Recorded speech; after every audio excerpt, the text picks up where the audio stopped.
So we do the chanting right off.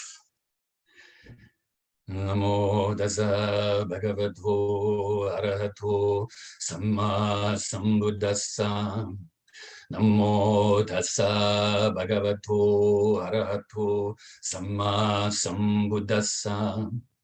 Namo Tassa Bhagavato ArahatoSammaSambuddhassa. Buddham saranam gacchami, Dhammam saranam gacchami, Sangham saranam gacchami, Dutiyampi Buddham saranam gacchami, Dutiyampi Dhammam saranam gacchami, Dutiyampi Sangham saranam gacchami, Tadayampi Buddham saranam gacchami, Tadayampi Dhammam saranam gacchami, Tadayampi Sangham saranam gacchami. Namo Buddhaya, Namo Dharmaya, Namo Sanghaya. Namo Buddhaya, Namo Dharmaya, Namo Sanghaya. Namo Buddhaya, Namo Dharmaya, Namo Sanghaya. I take refuge until I am enlightened in the Buddha, the Dharma, and the Sangha. Through the positive potential I create by practicing the 6 paramitas, may I soon attain enlightenment in order to benefit all sentient beings. I take refuge until I am enlightened in the Buddha, the Dharma, and the Sangha. Through the positive potential I create by practicing the 6 paramitas, may I soon attain enlightenment in order to benefit all sentient beings. I take refuge until I am enlightened in the Buddha, the Dharma, and the Sangha. Through the positive potential I create by practicing the 6 paramitas, may I soon attain enlightenment in order to benefit all sentient beings. May all sentient beings have happiness and its causes. May they be free from suffering and its causes. May they never be parted from the happiness beyond suffering. And may they abide in equanimity, free of bias, attachment to the near, and aversion from the far. I shall cause this. Great compassionate Buddha, please inspire me to be able to do so. Reverently, I prostrate with my body, speech, and mind, and present clouds of every types of offerings, actual and mentally transformed. I confess all of my negative actions accumulated since beginning this time, and rejoice in all the virtues of all holy and ordinary beings. Please remain until cyclic existence ends, and turn the wheel of Dharma for all sentient beings. I dedicate the virtues of myself and others to the great enlightenment. However innumerable all sentient beings are, I vow to save them all. However inexhaustible my delusions are, I vow to extinguish them all. However immeasurable the Dharma teachings are, I vow to master them all. However endless the Buddha's way is, I vow to follow it completely. Om Mani Padme Hum. Om Mani Padme Hum. Om Mani Padme Hum. Tayatam Gade Gade Paragate Parasamgate Bodhi Soha. Tayatam Gade Gade Paragate Parasamgate Bodhi Soha. Tayatam Gade Gade Paragate Parasamgate Bodhi Soha. So now you can get yourself ready for a nice meditation. Wherever you are in the world, whether you're in Australia, Asian countries, in Britain, or wherever you are, you always have the opportunity to practice meditation. Even if you have a really busy lifestyle, sometimes you need to stop, slow down a little. Or even if you practice the meditation formally and then take this meditation into your busy lives, things will become much less stressful, much easier. Your mind will be more clear. You will be able to accomplish things more thoroughly, more accurately. Meditation is very, very important. So now gently close your eyes, lips gently touching. And we will release the tension from our body, which in turn helps us to release any tension from our mind too.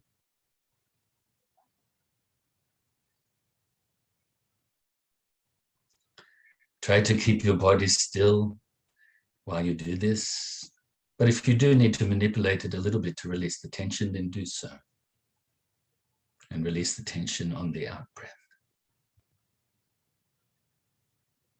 When we engage shortly in the breath meditation, also try to keep your body still as much as you can. This will help you to keep your mind still. Our body and mind are closely related, obviously. When we have a mind, it's not fully trained yet. We haven't transformed the mind, realized our enlightened nature yet. And so the body tends to affect our mind. And obviously the mind affects the body. So try your best to keep your body still. Release the tension all the way from the tips of your toes, up to your shoulders, to the tips of your fingers, and then back up to the top of your head.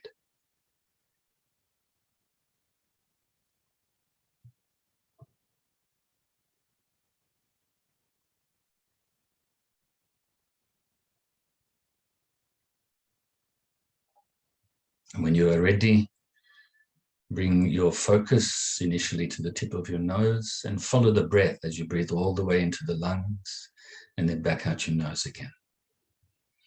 That's all you have to focus on. Place your mind on your breathing. If you get distracted with thoughts or some sort of mental activity, don't cling to it or grasp at it. Don't try to forcefully push it away or deny it. Just replace your mind back on your breath and let it go naturally. Let whatever mental activities go naturally. And if your mind becomes dull during this short session, then wake it up a little bit by refocusing on your breath more brightly. So now we can practice like this in silence for a few minutes.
So now you can feel very pleased with yourself for the practice, engaging in the practice, and fill yourself with universal loving kindness, which includes friendliness,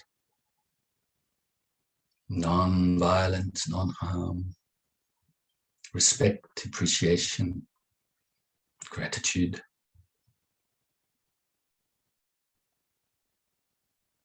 So fill yourself totally up, your mind, your body, with this loving kindness.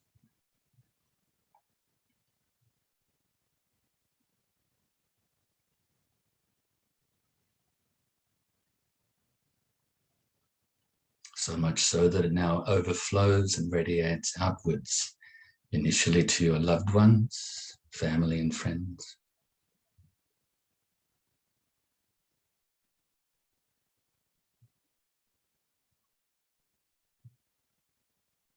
And also now includes strangers.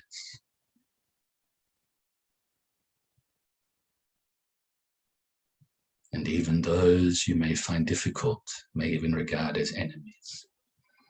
May all of these three types of people, from our own perspective, may they have happiness, be free from suffering, and may they be peaceful.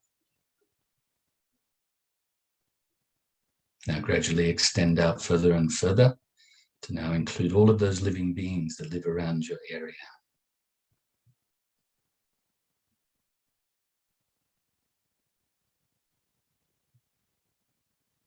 Further and further now, including your whole state or county.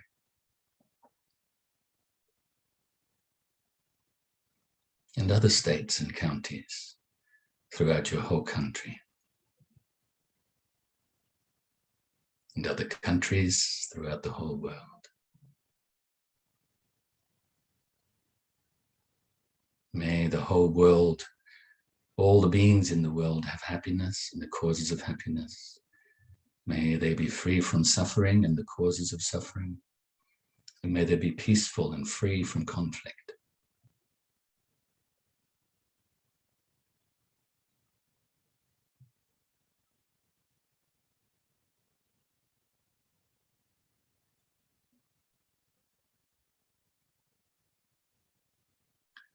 Now radiate further and further throughout the whole solar system, as well as other solar systems throughout the whole galaxy, and other galaxies throughout the whole universe. To you radiating this love and kindness throughout infinite space.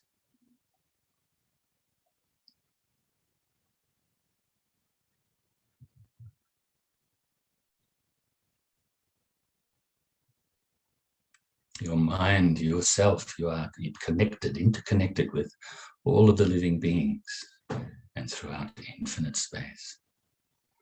No separateness. Like a net, the furthest part of the net is connected to the other furthest part of the net. But even this example is too limited. We're really talking about infinite here, beyond limit. Immeasurable. Now also be present here and now to recite the dedication prayer. Due to this merit, may I soon attain the enlightened state of the Buddha, so that I may be able to liberate all sentient beings from their suffering. May the precious Bodhicitta, not yet born, arise and grow. May that born have no decline, but increase forevermore. And may the precious view of Shunyata, not yet born, arise and grow. May that born have no decline, but increase forevermore.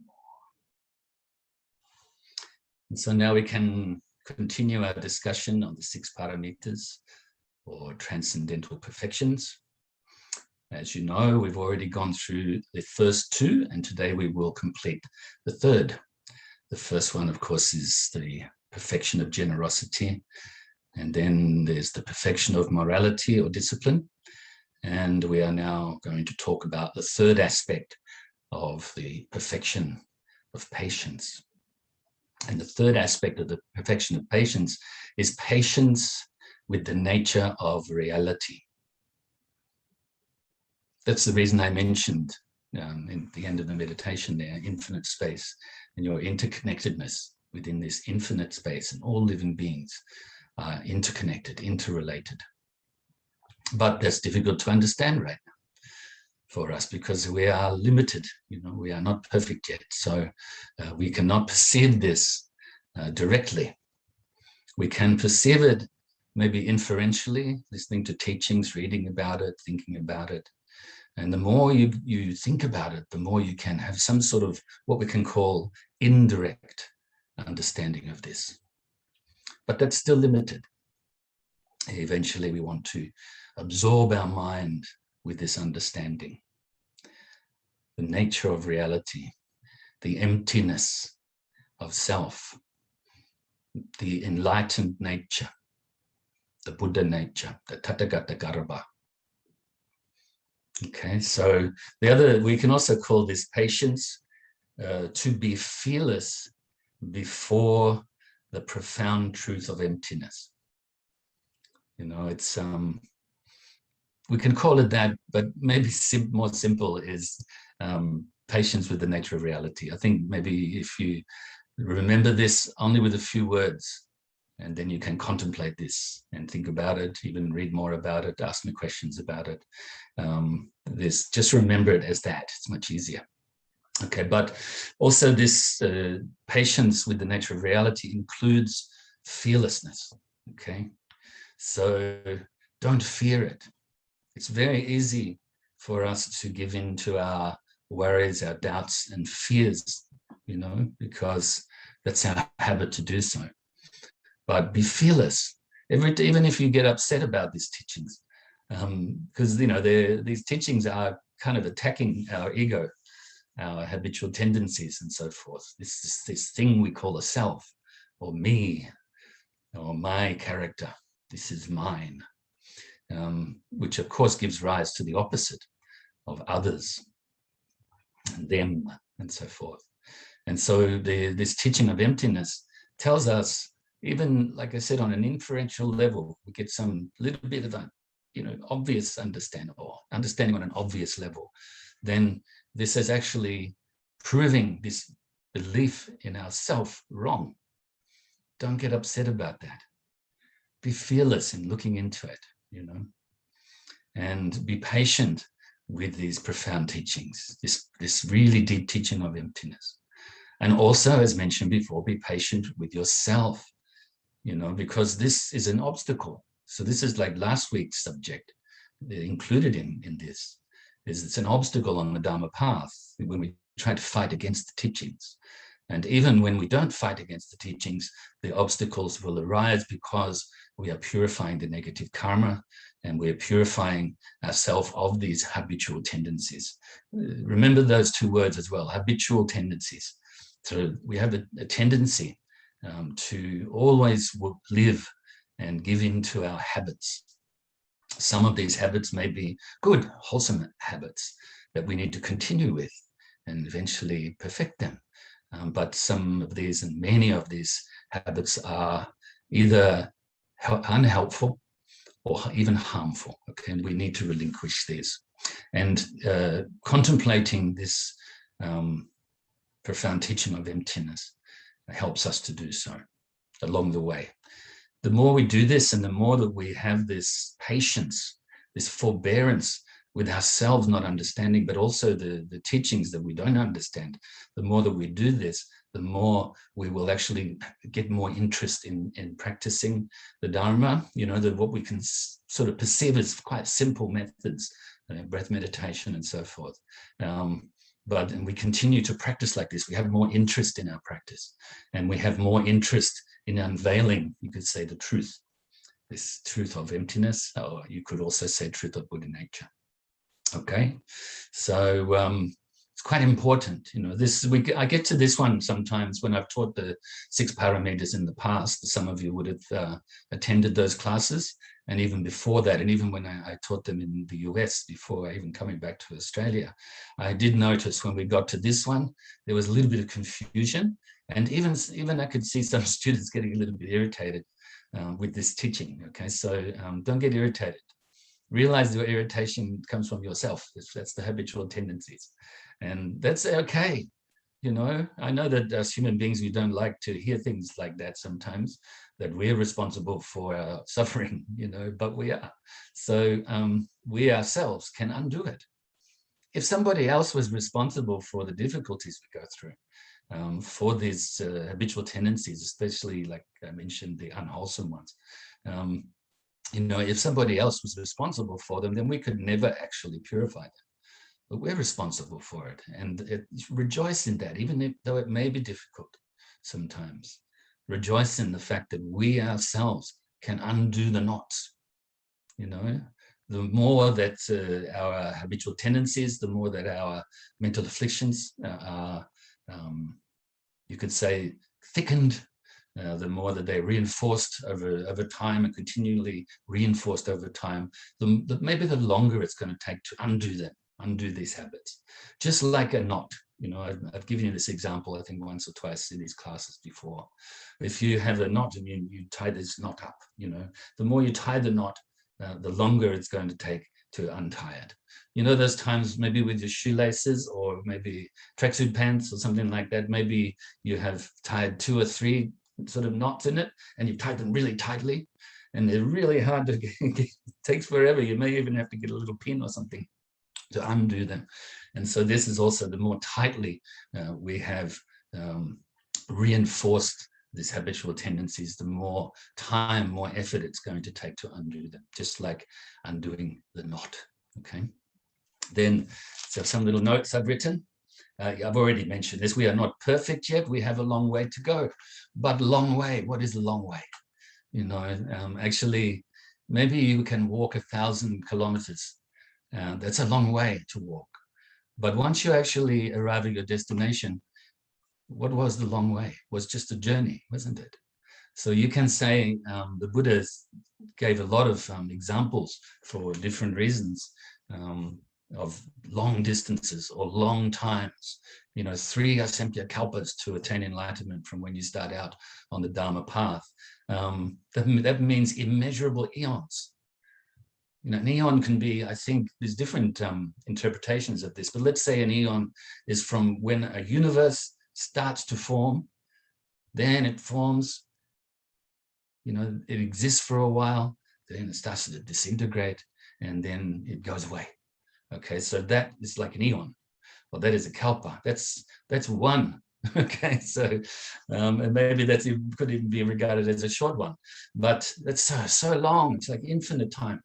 And so sometimes people have said, oh, it's too hard, it's too long, it takes too long to attain enlightenment.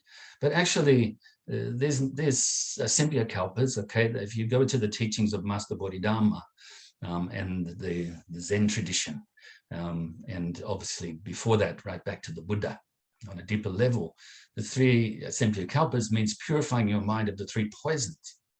So the faster you purify your mind of ignorance, attachment, and aversion, the quicker you attain enlightenment. And I mean, that's to put it in a really brief and very simple way.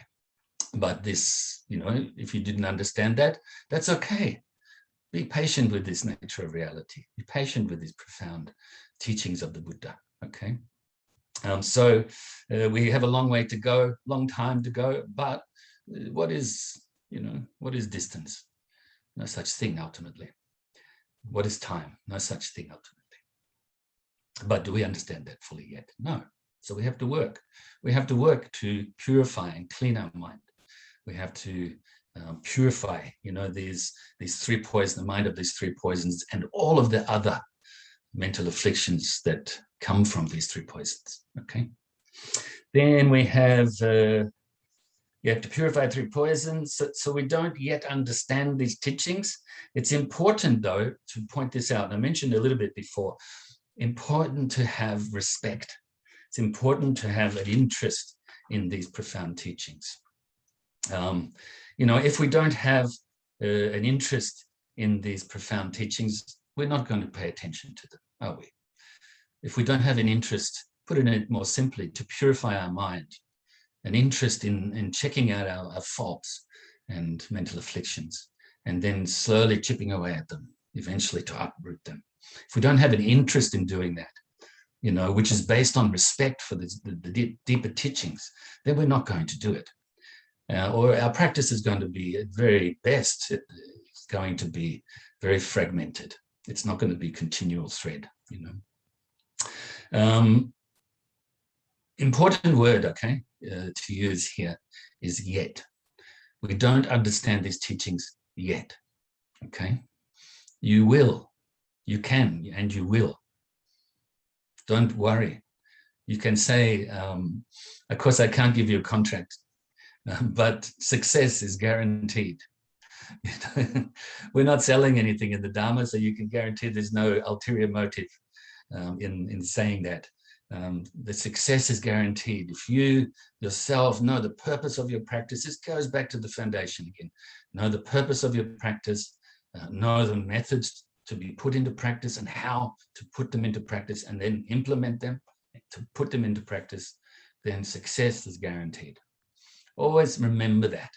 If you start to get discouraged or confused too much, then always remember that. It's really important. So have respect for the teachings and have an interest in them. Important to mention here as well as, and a question came through fairly recently, related to the three marks of existence, the three doors to enlightenment, sometimes known as the three gates to enlightenment. And they are emptiness, signlessness, and wishlessness. So try to remember them, even if you just remember the words right now. Emptiness, obviously, is emptiness of self. Signlessness means that all things, we give a name to things, and they also have like characteristics. This is in relative phenomena now, okay, conditioned phenomena. But ultimately, they don't have this. They don't have a name. They don't have labeling. They're free from this. Also, they don't have characteristics. We may call them characteristics for convenience, but there are no characteristics. There are no habitual tendencies, okay? If there were, then we could never get rid of them. All right, remember the subject today, patience with the nature of reality. So patience in these teachings as well, okay? And then, of course, we have wishlessness. We wish for something, don't we? Even we wish for something good, like enlightenment. Or even we wish, we have kind of like a limited bodhicitta intention right now. We wish for all beings to attain enlightenment. But eventually we have to even give up that wish, have to even give up the wish for enlightenment. Okay, utilize them now. We do have this belief in self, we do have the belief in self of other, and so forth. We have this, utilize it to give them up, to purify your mind from them. Okay, so emptiness, signlessness, wishlessness. Now I'll just share with you that in the Heart Sutra, they are expressed as no birth. Emptiness is no birth, no death. Okay, what this means is no beginning, there's no end. There's no coming, there's no going. Okay, this is we're empty of these things. It's like, when we say that we have three, let's say of a universe, we have three times of the universe. And the first part is coming into being. So the birth of the universe. Then there is the existence of the universe. And then there is the destruction of the universe. But actually, these are just words. They're just labeling something. And actually, the reality is empty of this, okay? So nothing comes into birth. Nothing dies, okay? Nothing comes or goes. And so nothing rises or falls. Then, of course, the second one, signlessness, is expressed in the Heart Sutra as nothing is pure, nothing is defiled. Okay, we call it that. We call it the pure mental states. Maybe you can say when we realize enlightenment, our mind is pure. But actually, normally when we talk about pure, it's actually it's like dualistic thinking, the opposite of impure or defiled. Then also, then we call something our faults or our mental afflictions, we call them defilements as well. But actually, there is no this, no that. In the enlightened mind, in emptiness, there is no purity. There is no impurity. There is no duality. There's no conceptual thinking. Okay, then in the Heart Sutra also expresses the wishlessness as nothing increases or decreases. So even though we wish for our enlightened qualities, our good qualities to increase, they don't increase. They're there already, you know? And we want to decrease our mental afflictions, our faults, but they don't exist ultimately already. So there is no increasing or decreasing. So you can see, actually, this is difficult to understand these teachings, but be patient with that. I won't express give any more commentary on this aspect today, because this is actually part of the sixth paramita, the perfection of wisdom. So we will elaborate more on this during that commentary, that part of the commentary. Okay, so I just wanted to mention that because it was actually a question fairly recently as well. It is our limitations that give rise to our doubts, to criticism, either ourselves or even these deeper teachings, or to have an indifference towards them. It's our limitations, the fact that we have not purified our mind yet. It's not the teachings in themselves. It's not the nature of reality in itself, okay? Because it doesn't have self, of course. So think about our limitations. Our limitations, what are we limited with? We're limited with our realization of the truth, obviously, with our wisdom. We are limited with our level of compassion and loving kindness and empathy, empathetic joy, the four immeasurables again. We don't have an equanimous mind yet fully. We may have moments as we practice, then our mind, we experience these glimpses of the mind of equanimity, a non-biased mind, this non-attached, non-aversion mind. But it's limited at the moment, okay, because we keep going back into our old habitual tendencies, okay? So it's these limitations that give rise to our doubts and uncertainties, and also the habit of criticizing something that we either don't understand or even don't believe, okay? Maybe something we haven't learned to respect yet, or develop some interest in yet. And then, of course, the indifference. It means we don't care about it. We think, oh, it's too much for us. Not going to even think about these things. Yeah. And so indifference is very different to non-attachment, of course. You know, with non-attachment doesn't mean we don't have interest in realizing the truth. Okay, it means we're not attached to this. It means we're not attached to the opposite of it as well. But in indifference, it's kind of like turning your back on the truth. And then the next bit is at least, very least, keep these teachings that we're mentioning today, keep these in mind. Okay, even if we do start to have some indifference, to check that and go, oh, okay, all right, so that's not helpful, even harmful for me. I go backwards. Okay, so even if we get some sort of even disrespect, stop yourself. Right, remember that. And also the doubts, when you have some uncertainty and doubts, either in yourself, the Buddha, or the teachings of the Buddha, especially these deeper teachings, then just catch yourself on it. And at very least, apply these teachings you're getting today to check your mind, check your intention, and check your understanding, then correct it, you know. Recollect your mind to be more upright. The next couple of points I would like to make is to practice well and to the best of our ability here and now.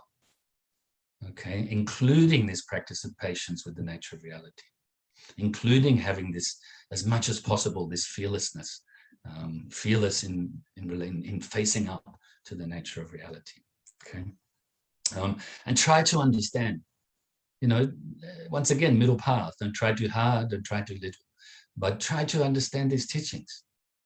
You know, the Buddha's teachings have been tested in our time for over 2,600 years by very learned masters over time. Many of them, you know the names of them. I don't have time enough to go into a few of them. Now there's only 2 minutes left. But you can see these teachers, they actually check these teachings. They didn't just believe them blindly. So even though we can't understand some of these yet, we can have some sort of confidence in these masters that also gave commentaries on these teachings over time, and modern time, for instance, Dalai Lama and so forth. They thoroughly checked these teachings. They couldn't prove them wrong. All right, then without respect, I should add this again, without respect, then proper analysis and based on logical reasoning, and interest, it's kind of, what's going to happen is we're not going to have interest. We're not going to pay attention into practice that much, okay? So we need to have respect, and then we can engage in the proper analysis of the teachings and in logical basing, and then on logical reasoning. And the interest that we then have will increase, okay? Really avoid, if at very least avoid having the harmful act of rejecting the Dharma, okay? So avoid rejecting these deeper teachings, okay? So even if you can't believe based on direct knowledge right now, at very least, don't disbelieve just by rejecting them, turning your back on them, okay? So I just about finished. I think maybe 30, 40 seconds left. And I hope that you're staying safe, taking care of yourself, your family, your loved ones, and sharing a loving kindness with all of those beings that you come into contact with, as well as the ones you don't come into contact with. And I rejoice in your merits. I rejoice in your goodness. And please live your life, develop lots of mangala, lots of mahamangala, great blessings for yourself and for others around you. Okie dokie. So I'll see you next week.